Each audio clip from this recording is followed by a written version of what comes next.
काय शिकले? Simple series शिकले, बरोबर आहे. सिंपल सिरीजमध्ये तुमचा फॉर्म्युला एकच होता, फक्त त्याच्यामध्ये ऑड आणि इव्हन या गोष्टीचा विचार करायला लागत होता, बरोबर आहे.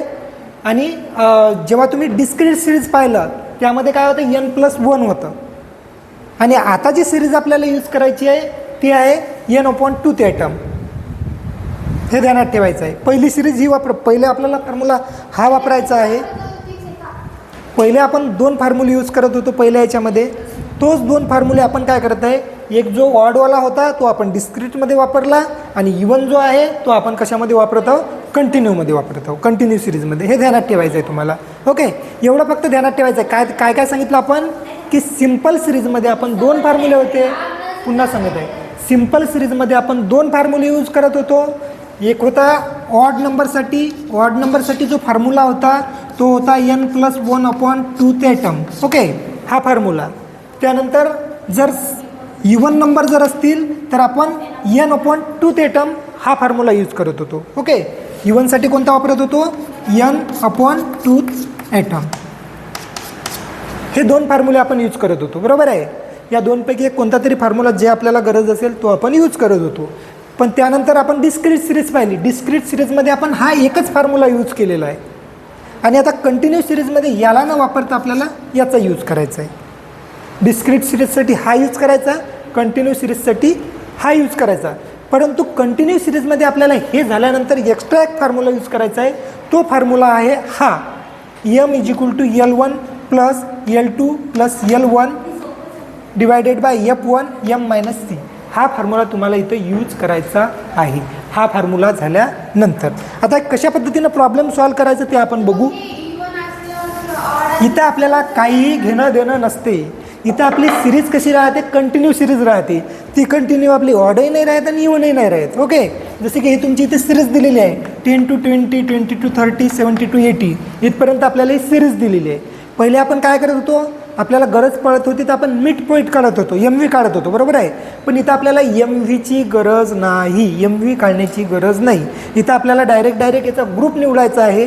जसं आत्तापर्यंत तुम्ही सिरीजमधली एक M नावाची संख्या निवडत होते, तो तुमचा मिडियन होता. परंतु इथं जे तुमची संख्या येईल तो तुमचा कोणता तरी असा एक ग्रुप राहील. ओके, 40 ते 50 असेल, 50 ते 60 असेल, जो काही ग्रुप आहे तो ग्रुप तुम्हाला याच्यामध्ये निवडायचा आहे. तो तुमचा M राहील.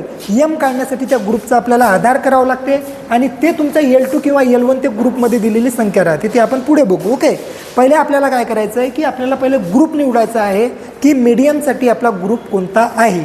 तर त्यासाठी आपल्याला काय करावं लागतं? इथं असेंडिंग ऑर्डरची घेणं देणं नाही, डिसेंडिंग ऑर्डरची घेणं देणं नाही, कारण आपली सिरीज जी आहे ती कंटिन्यू आहे. कंटिन्यू सिरीज म्हणजेच असेंडिंग ऑर्डरनुसारच आपल्याला ऑलरेडी दिलेली आहे असं म्हटलं तरी काही हरकत नाही. तर आता याच्यामध्ये काय काय पाहिजे? पहिले जी सिरीज दिलेली आहे ती जशीच्या तशी आपल्याला लिहून घ्यायची आहे.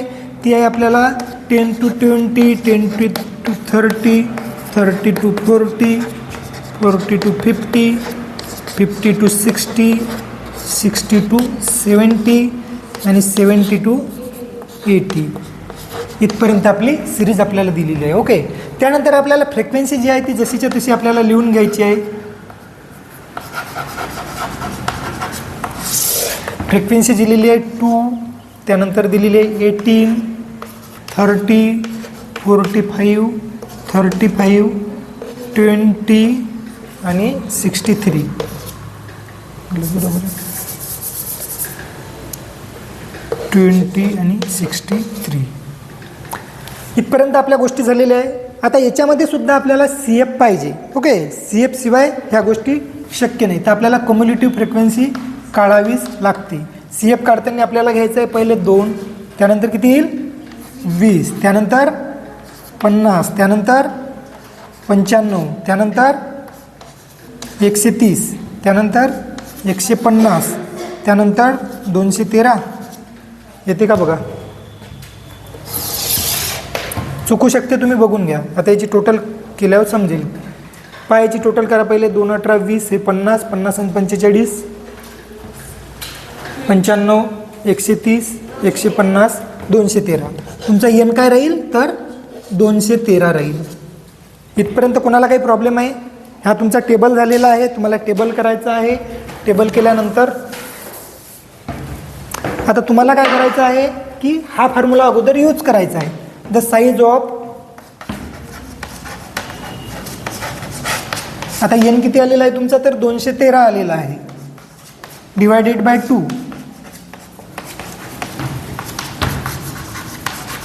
द साईज ऑफ किती येते 213 भागीला 2, तर 100 किती येतात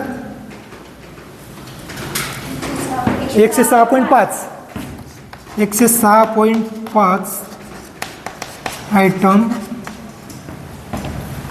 लाईज इन CF. आता कोणत्या CF मध्ये मोडते ही संख्या सांगा, कोणत्या CF मध्ये मोडते, 130 मध्ये मोडते. Okay, lies in 130. Therefore median group, हे काय निघते मीडियन ग्रुप इज, आता याचाच आपल्याला ग्रुप पाहायचा आहे, तो कोणता आहे ग्रुप, तर 50 ते 60. Median group is 50 to 60. इथपर्यंत आपल्याला हा ग्रुप शोधून काढावा लागते फक्त या फॉर्म्युल्यानुसार. हा आपण ग्रुप शोधून काढलेला आहे. आता आपल्याला कोणकोणत्या गोष्टी पाहिजेत त्या पहिले आपण क्लिअर करून घेऊ. ओके, तर आपल्याला हा फॉर्म्युला आहे, याच्यामध्ये पाहिजे आपल्याला L1 पाहिजे, बरोबर आहे. त्यानंतर आपल्याला याच्यामध्ये आणखी नवं काय दिसते, तर L2 दिसलेलं आहे, एक L2 पाहिजे. त्यानंतर आपल्याला F1 पाहिजे, त्यानंतर आपल्याला M पाहिजे. ओके, त्यानंतर आपल्याला C पाहिजे. एवढ्या गोष्टी आपल्याला पाहिजे, त्यावेळेस आपण हा फॉर्म्युला यूज करू शकतो. आता ह्या गोष्टी कुठे शोधायच्या आपल्याला बघा, तर आपल्याला पाहिजे आता पहिले काय पाहिजे आपल्याला L1 L2 म्हणजे काय, तर तुमची जी काही सिरीज आलेली असेल, जे काही तुमचं उत्तर सिरीजमध्ये आलेलं आहे, जो तुम्ही ग्रुप आलेला आहे तुमचा, तर त्याच्यातली जी लहान संख्या आहे ते तुमचा L1 आहे आणि जी मोठी संख्या आहे ती L2 आहे. म्हणजेच तुमचा L1 किती राहील, तर 50 राहील आणि L2 किती राहील, 60 राहील. त्यानंतर आता पाहिजे आपल्याला F1 म्हणजे जी करंट फ्रिक्वेन्सी आहे त्या ग्रुपची, ती फ्रिक्वेन्सी आपल्याला पाहिजे. ती कोणती आहे, 35. आता फ्रिक्वेन्सीच्या बाबतीत एक गोष्ट ध्यानात ठेवायची आहे. ओके, कुठे ही फ्रिक्वेन्सी आहे, हे पुढे तुम्हाला जेव्हा मोड शिकसाल त्यावेळेस तुम्हाला फ्रिक्वेन्सी 3 फ्रिक्वेन्सी असतात. 3 फ्रिक्वेन्सी कोणत्या असतात, जसं की हे F1 आहे तुमचं, याच्या वरची जर असेल तर तुमचं F0 राहील आणि इतर जे राहील ते F2 राहील. हे ध्यानात ठेवायचे आहे. 3 फ्रिक्वेन्सी याच्या वरची जी राहील अगोदरची ती F0 राहते, करंट जी असते जी आलेली आहे त्या ग्रुपची ती F1 राहते, त्याच्यानंतरची जी राहते ती F2 राहते. ओके, तर आपल्याला काय पाहिजे, तर F1 पाहिजे. आपल्याला सध्या F1ची इथं गरज आहे. तर F1 किती आहे आपला, तर 35 आहे. ओके, F1 काय आहे, तर हे 35 हा आपला F1 आहे, हे लिहिलं आपण. ओके, त्यानंतर आपल्याला पाहिजे M.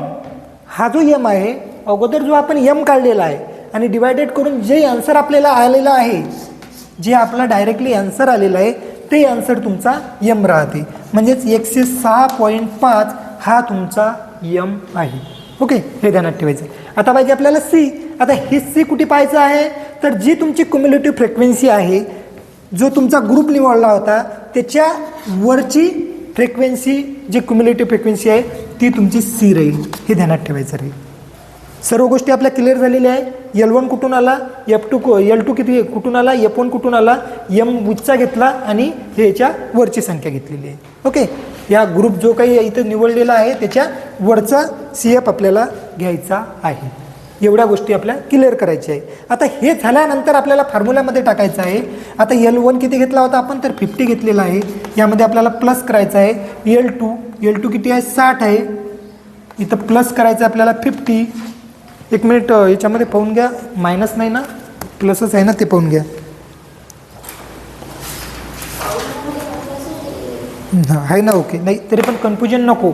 ओके, त्यानंतर काय आहे, F0 कुठे दिलेला आहे, सॉरी F1 किती आहे, 35 आहे. त्यानंतर M किती आहे आपला, 106.5 आहे आणि C आहे इथं आपला 95. त्यानंतर हे झालं 50 प्लस या दोन्हीची टोटल किती येते, 110, 35. त्यानंतर हे मायनस केल्यानंतर किती येते पहा, 106.5 मायनस 11.5. ओके, त्यानंतर 50 अधिक यांचा दोन्हीचा करायचा आपल्याला गुणाकार आणि भागेला करायचं 35. पहा किती येते, इथं ब्रॅकेटमध्ये संख्या दिला, कोणते चिन्ह नाही दिलं म्हणजे काय, तर मल्टिप्लाय आहे. पहिले दोन्हीचा गुणाकार करून टाका, गुणाकार सांगा. किती येते 1265 1265 भागीला 35 करा 36.14 ओके 50 आणि किती होते तर 86.14 हे तुमचा झाला काय तर median therefore median is 86.14 okay. तर अशा पद्धतीनं तुम्हाला कंटिन्यू सिरीजमध्ये प्रॉब्लेम सॉल्व करायचं आहे. ध्यानात राहील पहिले तुम्हाला ही स्टेप फॉलो करायची आहे त्यानंतर मग ही स्टेप.